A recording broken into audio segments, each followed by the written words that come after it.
रसिक हो, तुमच्यापैकी बरेच जण कथा ऐकता पण रिस्पॉन्स देत नाही. तुम्ही जर आपल्या चॅनलला सबस्क्राईब कराल, लाईक्स आणि शेअरही कराल, तर आम्हाला अशाच प्रकारे कथा लिहिण्यास तुमच्याकडनं नेहमी प्रोत्साहन मिळत राहील. धन्यवाद. साल 1985 कोकणात घडलेली एक भयानक घटना.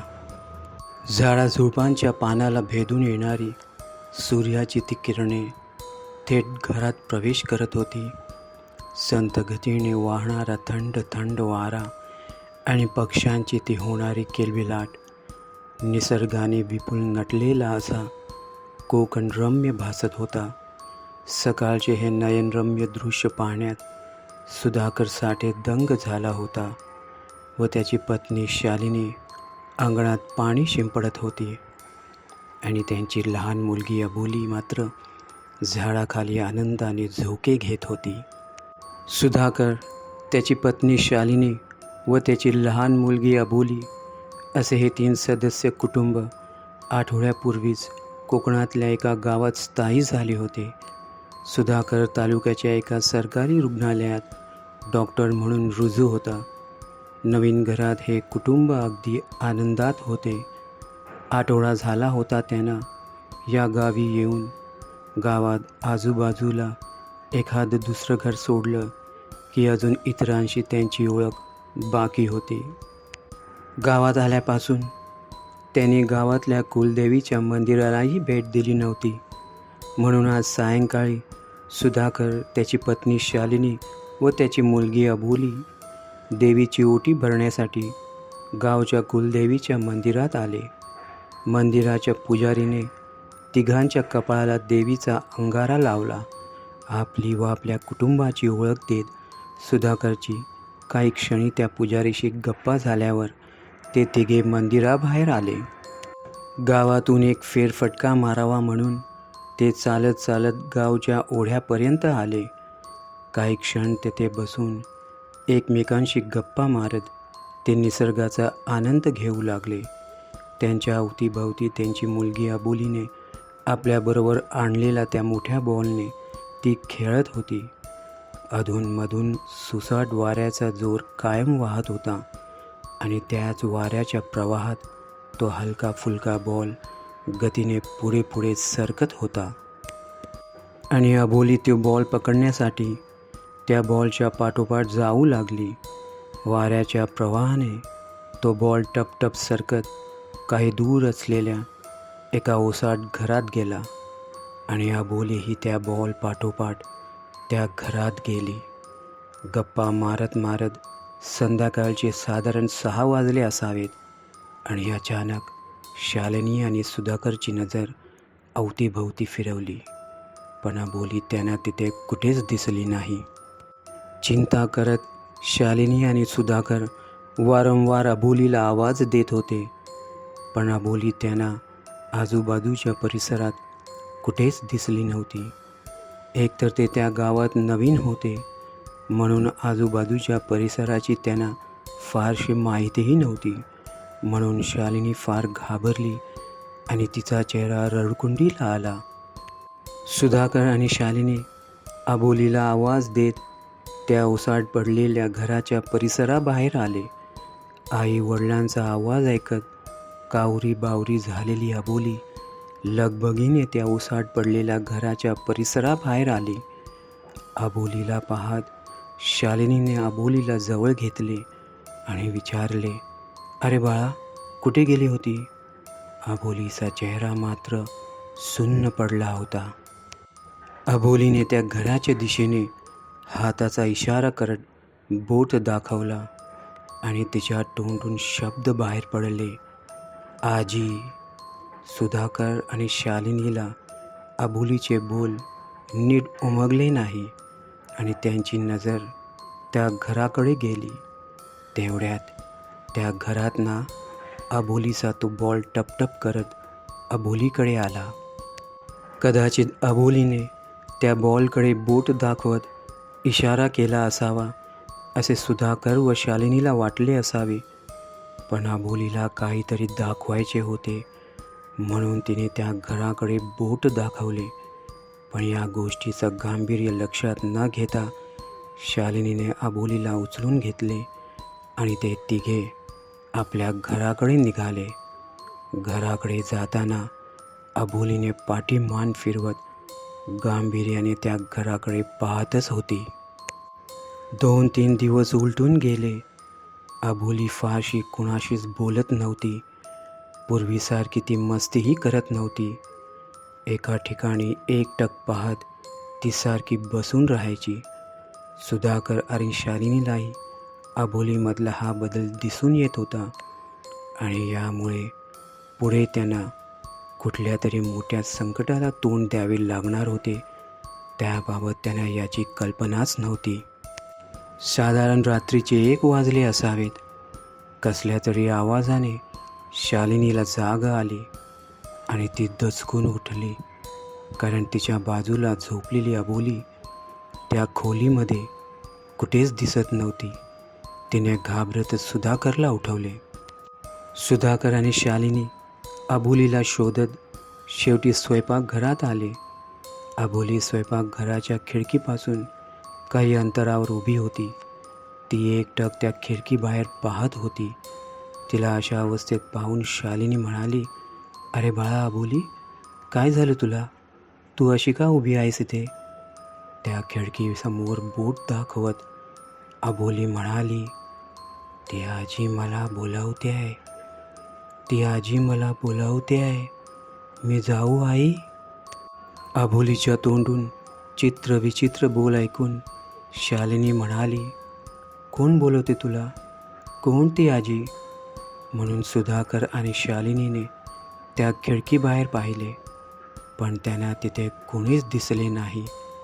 2-3 दिवसापासून अबोली अस्वस्थ होती म्हणून की काय ती अशी बडबडत असावी असे सुधाकर आणि शालिनीला वाटले. दुसऱ्या दिवशी सकाळी तालुक्याच्या हॉस्पिटलला जाताना सुधाकर शालिनीला म्हणाला, "कदाचित आज थोडं उशीरच होईल घरी यायला मला." सकाळची दुपार झाली आणि दुपारची संध्याकाळ. शेजारची काही लहान मुली अबोलीबरोबर त्यांच्या घराच्या अंगणात खेळत होती. आज अबोलीला असं खेळत पाहताना शालिनीलाही जरा बरे वाटले. जसं जसं अंधार पडू लागला तसं तसं ती मुलं आपापल्या घरी निघून गेली. चंद्राचा प्रकाशही चांगलाच पडला होता. "अबोली, घरी ये बाळा, अंधार पडलाय," असे 2-3 वेळा शालिनीने अबोलीला आवाज दिला. पण अबोलीकडनं काहीच प्रतिक्रिया आली नाही व ती घरातही आली नाही. म्हणून शालिनी घराबाहेर आली आणि पाहते तर काय, अबोली घराच्या काही अंतरावर होती आणि ती सरळ सरळ पुढे जात होती. शालिनी धावतच तिच्या जवळ गेली आणि तिने अबोलीला धरले आणि म्हणाली, "अरे बाळा, कुठे चालली तिथे?" अबोली एकटक समोरच पाहत होती. जणू काय कोणीतरी तिला भुरळच घातली असावी. अबोली समोर बोट दाखवत म्हणाली, "ती आजी मला बोलावते आहे. मी जाऊ आई?" आता मात्र शालिनीला भीती वाटू लागली. अबोली वारंवार तेच तेच वाक्य का बोलत आहे म्हणून तिने त्या दिशेने पाहिले, पण तिला तिथे कोणीच दिसले नाही. ती अबोलीला म्हणाली, "बाळा, तिथे कोणीच नाही."